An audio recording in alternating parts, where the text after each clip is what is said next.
ನಾಳೆ ಅಕ್ಟೋಬರ್ 6 ಸೋಮವಾರ ಕೋಜಾಗರಿ ಹುಣ್ಣಿಮೆ ಬಂದಿದೆ.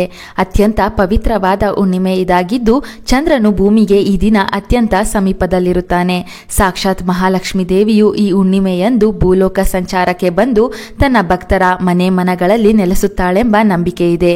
ಈ ದಿನ ರಾತ್ರಿ ಸಮಯದಲ್ಲಿ ಹಾಲಿನಿಂದ ಯಾವ ಕೆಲಸ ಮಾಡಿದರೆ ಬಡತನ ದೂರವಾಗಿ ಅದೃಷ್ಟ ಐಶ್ವರ್ಯ ಪ್ರಾಪ್ತಿಯಾಗುತ್ತದೆ ಎಂದು ಈ ವಿಡಿಯೋದಲ್ಲಿ ತಿಳಿಯೋಣ. ಹೆಸರಿನಲ್ಲೇ ಈ ಹುಣ್ಣಿಮೆಯ ವಿಶೇಷವಿದೆ. ಕೋಜಾಗರ ಅಂದರೆ ಯಾರು ಎಚ್ಚರವಾಗಿದ್ದಾರೆ ಎಂದು.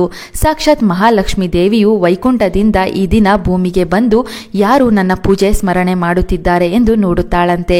ನೋಡಿ ಅನುಗ್ರಹಿಸಿ ಭಕ್ತರ ಕಷ್ಟಗಳನ್ನು ಕಳೆಯುತ್ತಾಳೆ. ಈ ಹುಣ್ಣಿಮೆಯನ್ನು ಶಿಗಿ ಹುಣ್ಣಿಮೆ ಹಾಗೂ ಶರದ್ ಹುಣ್ಣಿಮೆ ಎಂದು ಕೂಡ ಕರೆಯಲಾಗುತ್ತದೆ. ಸ್ವತಃ ಮಹಾಲಕ್ಷ್ಮೀ ದೇವಿಯೇ ಭಕ್ತರ ಬಳಿ ಬರುವಾಗ ಆಕೆಯನ್ನು ಸ್ವಾಗತಿಸಬೇಕು. ಈ ದಿನ ಮನೆ ಅಂಗಳ ತೊಳೆದು ಸಾಧ್ಯವಾದರೆ ಸಗಣಿಯಿಂದ ಮನೆ ಮುಂದಿನ ಜಾಗ ತೊಳೆದು ರಂಗೋಲಿಯನ್ನು ಹಾಕಿ ತುಳಸಿ ಮುಂದೆಯೂ ರಂಗೋಲಿ ಬರೆದು ದೀಪಗಳನ್ನು ಬೆಳಗಿಸಿ ಹೊಸ್ತಿಲಿನ 2 ಕಡೆಯೂ ಮಣ್ಣಿನ ದೀಪಗಳನ್ನು ಸಂಜೆ ಬೆಳಗಿಸಿ. ನಕ್ಷತ್ರಗಳಲ್ಲಿ ನಾನು ಚಂದ್ರನಾಗಿದ್ದೇನೆ ಎಂದು ಸ್ವತಃ ಶ್ರೀಕೃಷ್ಣನೇ ಹೇಳಿದ್ದಾನೆ. ಆದ್ದರಿಂದ ರಾಮಚಂದ್ರ ಕೃಷ್ಣಚಂದ್ರ ಎಂಬ ಹೆಸರುಗಳಿಂದ ರಾಮಕೃಷ್ಣರನ್ನು ಕರೆಯಲಾಗುತ್ತದೆ. ಈ ದಿನ ಇಂದ್ರದೇವ ಹಾಗೂ ಮಹಾಲಕ್ಷ್ಮಿ ಇಬ್ಬರನ್ನು ಪೂಜಿಸಬೇಕು. ಆನೆಯ ಮೇಲೆ ಕುಳಿತ ಇಂದ್ರನನ್ನು ಸ್ಮರಿಸಿದರೆ ಪೂಜಿಸಿದರೆ ಸಕಲ ಸಂಪತ್ತು ಪ್ರಾಪ್ತಿಯಾಗುತ್ತದೆ. ಕೋಜಾಗರಿ ಹುಣ್ಣಿಮೆ ದಿನ ಯಾರು ಜಾಗರಣೆ ಮಾಡುತ್ತಾ ಮಹಾಲಕ್ಷ್ಮೀ ದೇವಿಗಾಗಿ ಕಾಯುತ್ತಾರೋ ಅವರಿಗೆ ಮಾತ್ರ ಅಮೃತ ಪ್ರಾಶನದ ಲಾಭ ಸಿಗುತ್ತದೆ ಎಂಬ ನಂಬಿಕೆ ಇದೆ. ನಾಳೆ ಸೋಮವಾರ 12 ಗಂಟೆಗೆ ಸರಿಯಾಗಿ ಸ್ವಲ್ಪ ಹಳದಿ ಬಣ್ಣದ ಕವಡೆಗಳನ್ನು ಕೈನಲ್ಲಿ ಹಿಡಿದು ಶಬ್ದ ಮಾಡಬೇಕು. ಮನೆ ಸದಸ್ಯರೆಲ್ಲ ಒಟ್ಟಿಗೆ ಸೇರಿ ಕವಡೆಗಳ ಶಬ್ದ ಮಾಡುತ್ತಾ ದೇವಿಯನ್ನು ಸ್ವಾಗತಿಸಬೇಕು. ಸಂಚಾರಕ್ಕೆ ಬಂದ ಮಹಾಲಕ್ಷ್ಮೀ ದೇವಿಯು ಕವಡೆ ಶಬ್ದವನ್ನು ಕೇಳಿ ನೇರವಾಗಿ ಮನೆಗೆ ಪ್ರವೇಶ ಮಾಡಿ ಮನೆಯಲ್ಲಿನ ಎಲ್ಲ ದಾರಿದ್ರ್ಯಗಳನ್ನು ನಾಶ ಮಾಡಿ ವಿವಿಧ ರೀತಿಯ ಐಶ್ವರ್ಯಗಳನ್ನು ಕರುಣಿಸುತ್ತಾಳೆ. ಈ ದಿನ ಹುಣ್ಣಿಮೆಯ ಚಂದ್ರನ ಬೆಳಕಿನಲ್ಲಿ ಹಾಲನ್ನು ಇಟ್ಟು ಹಾಲಿನಲ್ಲೇ ಚಂದ್ರನ ದರ್ಶನ ಮಾಡಬೇಕು. ನೀವು ಚಂದ್ರನ ಬೆಳಕಿನಲ್ಲಿಟ್ಟ ಹಾಲನ್ನು ನೋಡುವುದರಿಂದ ಆ ಹಾಲನ್ನು ಸೇವಿಸುವುದರಿಂದ ಮನಸ್ಸಿನ ಎಲ್ಲ ಕಿರಿಕಿರಿ ದೂರವಾಗಿ ಮಾನಸಿಕ ಪ್ರಶಾಂತತೆ ಪ್ರಾಪ್ತಿಯಾಗುತ್ತದೆ. ಚಂದ್ರನು ಮನಸ್ಕಾರಕನಾಗಿದ್ದಾನೆ. ಸೋಮವಾರ ಬಂದಿರುವ ಈ ಕೋಜಾಗರಿ ಹುಣ್ಣಿಮೆ ಬಂದು ತುಂಬಾ ವಿಶೇಷ. ಸೋಮವಾರವು ಚಂದ್ರನ ದಿನವಾಗಿದೆ. ಚಂದ್ರನಿಗೆ ಅಧಿಷ್ಠಾನ ದೇವರು ಶ್ರೀ ಮಹಾಲಕ್ಷ್ಮಿ. ಆದ್ದರಿಂದ ಈ ದಿನ ಲಕ್ಷ್ಮೀ ಚಂದ್ರರ ಅನುಗ್ರಹ ನೀವು ಮಾಡುವ ಪೂಜೆಯಿಂದ ಪರಿಪೂರ್ಣವಾಗಿ ಪ್ರಾಪ್ತಿಯಾಗುತ್ತದೆ. ಈ ದಿನ ದೇವರ ಕೋಣೆಯಲ್ಲಿ ಮಹಾಲಕ್ಷ್ಮೀ ದೇವಿ ಮುಂದೆ ಹಳದಿ ಬಣ್ಣದ ಕವಡೆಗಳನ್ನು ಇರಿಸಿ ಪೂಜೆಯ ಬಳಿಕ ಒಂದು ಹಳದಿ ಬಣ್ಣದ ಬಟ್ಟೆಗೆ ಆ ಕವಡೆಗಳನ್ನು ಕಟ್ಟಿ ಮನೆಯಲ್ಲಿ ದುಡ್ಡು ಇಡುವ ಜಾಗದಲ್ಲಿಟ್ಟರೆ ಮನೆಯ ಸಂಪತ್ತು ವೃದ್ಧಿಯಾಗುತ್ತದೆ. ಮಹಾಲಕ್ಷ್ಮಿ ಅನುಗ್ರಹ ಸದಾ ಮನೆಗೆ ಇರುತ್ತದೆ. ಉತ್ತರ ಕರ್ನಾಟಕ ಕಡೆ ಈ ಹುಣ್ಣಿಮೆ ದಿನ ರಾತ್ರಿ ಜಾಗರಣೆ ಇದ್ದು ಪಗಡೆ ಆಟ ಆಡುತ್ತಾರೆ.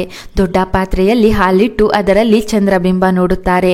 ಕೋಜಾಗರಿ ಹುಣ್ಣಿಮೆ ದಿನ ಹಾಲಿನಿಂದ ಪಾಯಸ ಮಾಡಿ ಲಕ್ಷ್ಮೀ ದೇವಿ ಮುಂದಿಟ್ಟು ನಂತರ ಚಂದ್ರನ ಬೆಳಕಿನಲ್ಲಿಟ್ಟು ನಂತರ ಪ್ರಸಾದವಾಗಿ ಸ್ವೀಕರಿಸಬೇಕು. ಹೀಗೆ ಮಾಡುವುದರಿಂದ ತಾಯಿ ಮಕ್ಕಳ ನಡುವಿನ ಪ್ರೀತಿ ವಾತ್ಸಲ್ಯ ಕೂಡ ಹೆಚ್ಚಾಗುತ್ತದೆ. ಚಂದ್ರದೇವನು ಮಾತೃಕಾರಕನಾಗಿದ್ದಾನೆ. ಈ ದಿನ ಮಹಾಲಕ್ಷ್ಮೀ ದೇವಿಯ ಮುಂದೆ 5 ಅಥವಾ 6 ಬತ್ತಿಗಳನ್ನು ಹಾಕಿ ದೀಪಾರಾಧನೆ ಮಾಡಿ ನಮಸ್ಕಾರ ಮಾಡಿಕೊಳ್ಳಿ. ನಿಮಗಿರುವ ಹಣಕಾಸಿನ ಸಮಸ್ಯೆ, ಸಾಲದ ಸಮಸ್ಯೆ, ಅನಾರೋಗ್ಯ, ನಿರುದ್ಯೋಗ, ವ್ಯಾಪಾರ, ವಿದ್ಯೆ ಯಾವುದೇ ಸಮಸ್ಯೆಗಳಿದ್ದರೂ ಬೇಗನೆ ಕಳೆಯಲಿ ಎಂದು ದೇವರ ಮುಂದೆ ಕುಳಿತು ಕೋರಿಕೆ ಹೇಳಿಕೊಳ್ಳಿ. ನಿಮ್ಮ ಮನೆ ಮುಖ್ಯ ದ್ವಾರದ ಮೇಲೆ ಅರಿಶಿನದಿಂದ ಸ್ವಸ್ತಿಕ್ ಚಿಹ್ನೆಯನ್ನು ಬರೆದರೆ ಮನೆಗೆ ಪಾಸಿಟಿವ್ ಶಕ್ತಿ ಪ್ರವೇಶವಾಗುತ್ತದೆ. ಈ ದಿನ ಲಕ್ಷ್ಮಿ ಅಷ್ಟೋತ್ತರ ಕನಕದಾರ ಸ್ತೋತ್ರ ಪಾರಾಯಣ ಮಾಡಿ ರಾತ್ರಿ ಮನೆ ಹೊರಗೆ ನಿಂತು ಚಂದ್ರನ ನೋಡುತ್ತಾ ನಿಮ್ಮ ಮನಸ್ಸಿನ ಅತಿ ಮುಖ್ಯವಾದ 3 ಕೋರಿಕೆಗಳನ್ನು ಹೇಳಿಕೊಳ್ಳಿ. ಚಂದ್ರನನ್ನು ನೋಡುತ್ತಾ ನೀವು ಕೇಳಿಕೊಂಡ ಕೋರಿಕೆಗಳು ಶೀಘ್ರವಾಗಿ ನೆರವೇರುತ್ತದೆ.